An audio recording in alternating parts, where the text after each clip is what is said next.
Halo teman-teman, selamat datang kembali di channel Tim Sonsi Mamora. Pada video kali ini, saya akan membahas masalah sistem penggajian di dalam sebuah karya perusahaan. Jadi teman-teman itu sering bingung dan sering bertanya-tanya. Ada orang yang gajinya memang mengikuti standar UMP atau upah minimum provinsi, ada juga yang mengikuti UMK, ada yang tidak mengikuti itu atau di atas standar. Terus ada juga yang menerima overtime, terus ada juga yang tidak menerima overtime atau lemburan, jadi hanya insentif ya. Nah, perlu teman-teman ketahui bahwa yang menjadi wajib diberikan oleh pengusaha terhadap karyawan adalah upah pokok yang memenuhi ketentuan peraturan pemerintah, yakni adalah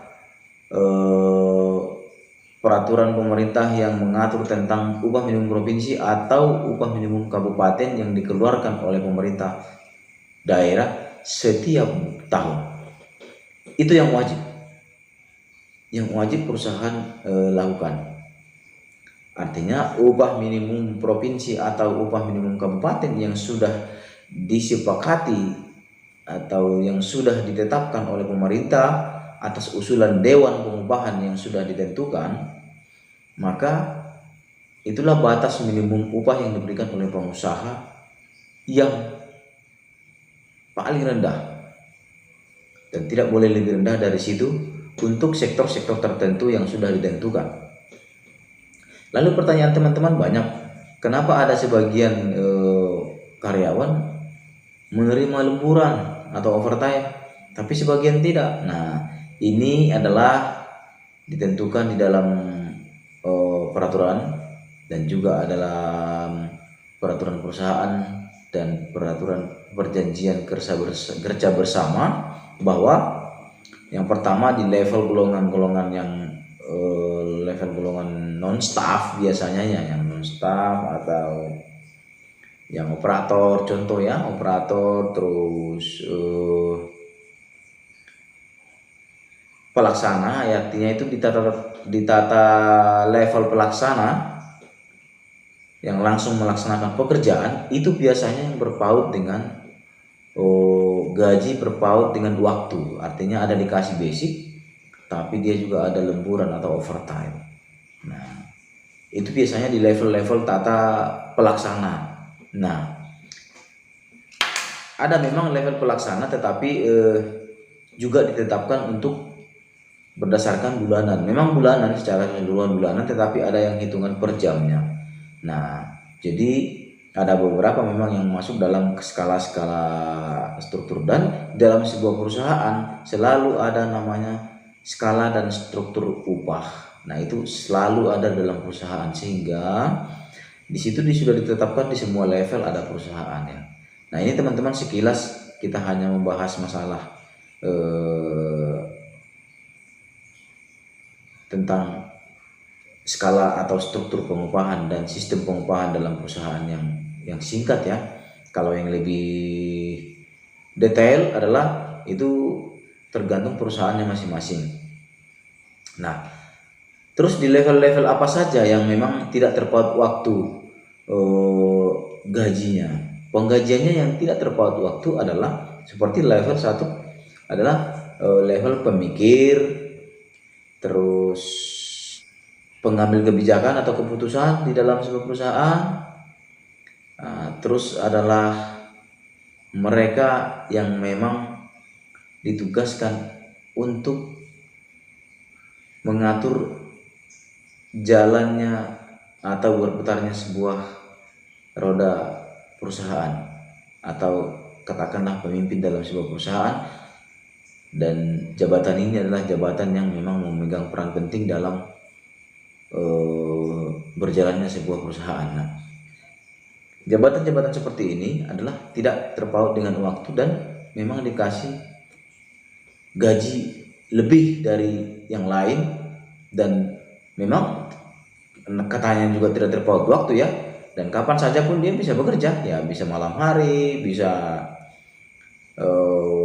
sore, atau bisa ketemu di mana, nah bisa bekerja di mana sesuai dengan job dan tanggung jawab yang diberikan oleh perusahaan terhadap orang yang bersangkutan. Itulah namanya tadi katakan skala manajerial, artinya tidak terpaut dengan waktu.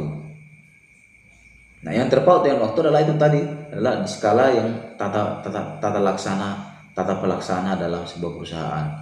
Ya, tata pelaksana itu biasanya operator yang langsung bersentuhan dengan pekerjaan langsung ya, operator, atau biasanya juga itu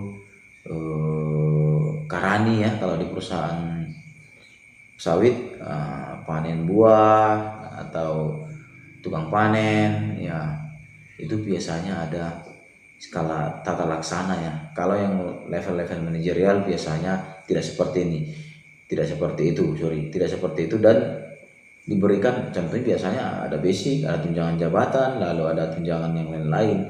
Nah, kalau yang di tata laksana biasanya dikasih juga basic, tapi ada lemburan atau overtime-nya dikasih juga, terus juga ada tunjangan lain yang memang terikat dengan waktu. Itu yang pertama. Yang kedua adalah ada memang yang dikasih gaji berdasarkan waktu, contohnya sekian dalam waktu dalam jam sekian gajinya sekian, nah contohnya, atau satuan. Ada juga gaji yang diberikan berdasarkan satuan. Satuan itu dalam artian kalau dibilang dalam harian itu borongan ya, dalam istilah luar borongan, sehingga satuan itu dengan pekerjaan yang ini semua sampai selesai berapa, nah, itu adalah satuan namanya. Jadi gaji satuan ini itu pun tergantung kesepakatan antara pekerja dengan pengusaha, dan itu disepakati bersama berapa sih gaji yang jika pekerjaan ini sudah diselesaikan dengan baik dan rampung, begitu ya. Nah, itu tahap sistem-sistem penggajian yang secara umum dilakukan, dan ada memang di beberapa perusahaan yang level-level staff, biasanya administrasi ya, ini staff katakanlah staff level 2 ya, ada yang administrasi, ada kasir. Nah, ini juga beberapa ada diberikan terpaut waktu, tetapi ada juga yang memang sistem tidak terpaut dengan waktu, katakanlah all in ya. Kalau dalam istilah di pertambangan atau di istilah di migas dan yang lain-lain itu katakanlah all in. Jadi gajinya itu contohnya 1 bulan, seperti yang saya sebutkan di awal tadi, adalah pemikir, pengambil kebijakan, itu gajinya dikatakan all in, dan biasanya adalah gajinya itu tidak tepat waktu, atau dia tidak masuk pun gajinya tak seperti itu, yang masuk pun gajinya tak seperti itu, tetapi memang jam kerjanya fleksibel, kapanpun dimanapun dia bisa bekerja gitu, dan tidak harus di kantor. Nah, dan itu di level-level manajerial, itu pengambil kebijakan dan jabatan yang memang mengontrol berjalannya suatu perusahaan. Nah, ini adalah level-level yang memang gajinya dibilang all in dan tidak terpaut dengan waktu. Kira-kira begitu teman-teman yang bisa disampaikan tentang sistem pengupahan dalam sebuah perusahaan yang singkat. Ini sekali lagi yang saya sampaikan itu adalah hanya sedikit dari yang ada, karena secara detail adalah itu tergantung usahanya masing-masing, di mana perusahaan itu bergerak di bidang apa dan dibutuhkan apa ya. Itu mudah-mudahan bermanfaat. Tetap jangan lupa untuk tetap mendukung channel Tim Son Simamora dengan like, komen di bawah video ini, untuk tetap share dan juga subscribe.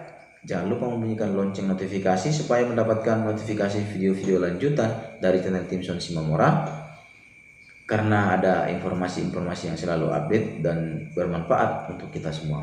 Semoga bermanfaat. Atas perhatiannya saya ucapkan terima kasih. Salam.